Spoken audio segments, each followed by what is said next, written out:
নমস্কার বন্ধুরা। তো বন্ধুরা, আমরা এই যে পোকাটাতে পাচ্ছেন এর সঙ্গে তো আমরা সকলেই পরিচিত এবং প্রচণ্ড ডিস্টার্ব করে যখন হয়, যে কোনো গাছের ডগায় হয়। জাপ পোকা বলে আমরা চিনি যেটাকে, অসংখ্য হয়। আর এটাকে যদি আপনার মারতে না পারেন, গাছে কিন্তু অনেক বড় ক্ষতি হয়ে যেতে পারে। তা আমরা সহজেই যাতে এটাকে মারতে পারি, তার জন্য আমরা আজকের একটা মাত্র ওষুধ আপনাদের দেখাবো, সেটা দিলেই কিন্তু চলে যাবে। ওষুধটা দেখাবো নিশ্চয়ই, এবং ওষুধটা কীভাবে প্রয়োগ করবো সেটা হচ্ছে সবথেকে বড় কথা। ওষুধটা প্রয়োগ করবো আমরা যে আইসক্রিম খাই, আইসক্রিমের চামচগুলো, প্লাস্টিকের চামচগুলো, ছোটো চামচগুলো, ওর 1 চামচ ওষুধ নেবেন হাফ লিটার জলে। হাফ লিটার জলে গুলে এবার দেওয়ার পদ্ধতি, আজকে দিলাম, কালকে আবার দেবো, যদি দেখছেন আছে 3 দিনের দিন আবার দেবো। এইভাবে যদি ওষুধ দেন তাহলে কিন্তু গাছে কোনো রকম পোকা থাকবে না। আমরা কি ওষুধ দেবো,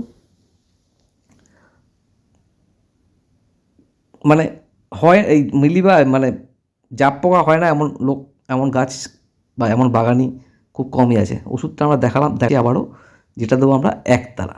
এই একতারা কিন্তু খুব একটা ভালো ওষুধ, শুধুমাত্র জাপ পোকা না, আমরা কিন্তু দোয়ে পোকাতেও দিতে পারি, যেটা মিলিবাগ মারাত্মকভাবে যায়।